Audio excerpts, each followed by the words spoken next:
కుమార్ గారి దగ్గరికి వెళ్దాం. సబ్జెక్ట్ అంతా మీదే రామ్ కుమార్ గారి వాళ్ళ, ఎందుకంటే మీరు చాలా చిరునవ్వుతో వచ్చారు.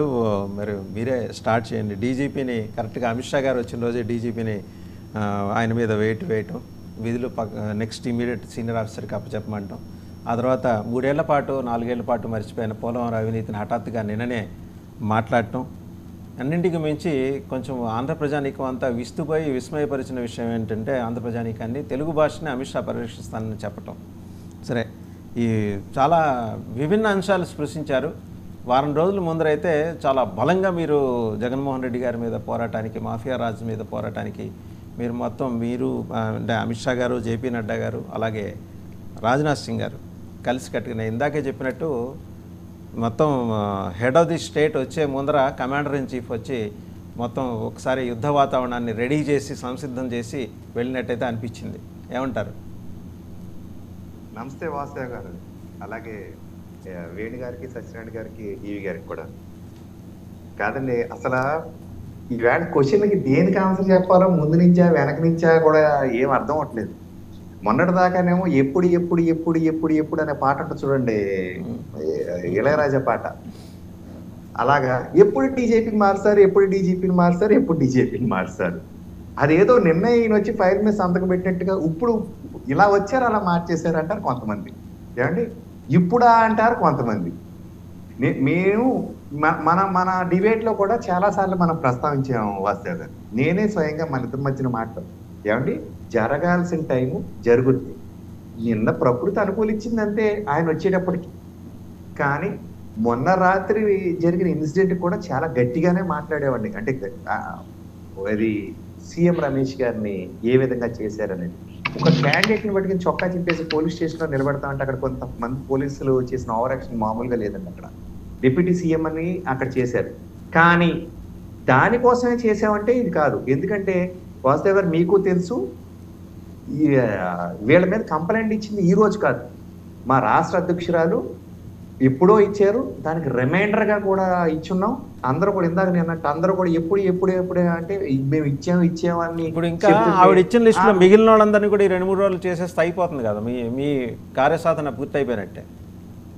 వాసుదేవ్ గారు అదిగో ఆగండి, మళ్ళీ అలా కాదు, మళ్ళీ ఇప్పుడు తమలపాకులు వాళ్ళ మీద వేస్తున్నారు. ఇప్పుడు రేపు మంగళవారం కొన్ని తమలపాకులు రేపు తీద్దాం, కంగారు పడకండి వాసుదేవ్ గారు అన్ని. ఇంకొక మాట ఏంటంటే, భారతీయ జనతా పార్టీ పెత్తనం చేయాలని చూడదు. కొంచెం సాధ్యమైనంత పెర్ఫెక్షన్ గా సిస్టమ్ ఉండాలని చూస్తుంది. సిస్టమ్ లో ఉన్న వాళ్ళు వాళ్ళ పని వాళ్ళు చేసుకుంటూ వెళ్తారు. కానీ బాద్షా ఇక్కడ ఎంటర్ అయ్యాక మాత్రం వారు వన్ సైడ్ అవ్వడం మాత్రం ఖాయమండి. చాలా మంది అంటున్నారు ఢిల్లీ నుంచి వచ్చేసి ఈయన ఒక సత్యకుమార్ కోసం వచ్చారు. ఏమంటే సత్యకుమార్ అనే ఆయన జాతీయ కార్యదర్శి, అది మీకు తెలియదు కాదు, కానీ మిగతా వాళ్ళకి తెలియడం కోసం చెప్తున్నాను వాసుదేవ్ గారు. ఆయన 2 రాష్ట్రాలకు ఇన్ఛార్జ్ ఉండి ఎక్కడ పని అప్పు చెప్తే అక్కడ తిరుగుతూ ఉన్నారు. ఇప్పుడు దాకా ఇంతమంది మంత్రుల దగ్గర ఓఎస్డీగా చేసిన ఎక్కడ కూడా ఒక్క అవినీతి మనకు ఆయనకు ఉంటే కనుక ఆయన వదిలేస్తారని చెప్తున్నారు. అంత ఓపెన్ గా ఛాలెంజ్ చేస్తున్నారు.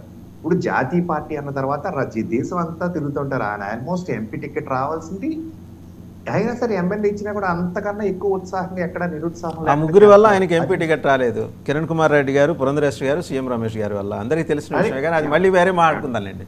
అదే లేదు అంటే ఫట్ ఫట్ ఫట్ ఫట్ నేను ఊరికే స్పృశించి వచ్చేస్తున్నాను అంతే, దాన్ని డిబేట్కి వెళ్ళట్లేదు. అయినా సరే ఎలా చేస్తున్నారు అనేది నా పాయింట్.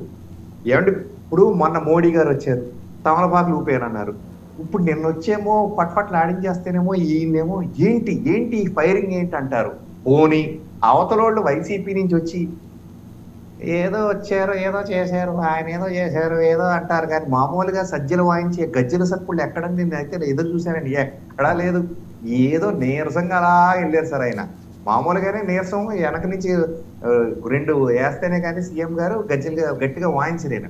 అటువంటిది ఏమి లేనట్టుంది అసలు ఈ టాపిక్. అలా సప్పగా సాగింది. మిగతా వాళ్ళు ఏరి, ఎందుకంటే సీఎం గారు ఎప్పుడు రారు, ప్రజలకి కనపడరు. ఏమన్నా చేయాలంటే క్యాండిడేట్లు అనౌన్స్ చేసేటప్పుడు చూశారు కదండి, లిస్ట్ పక్కకి ఇస్తారు, చదువుతూ ఉంటారు పక్కన వాళ్ళు.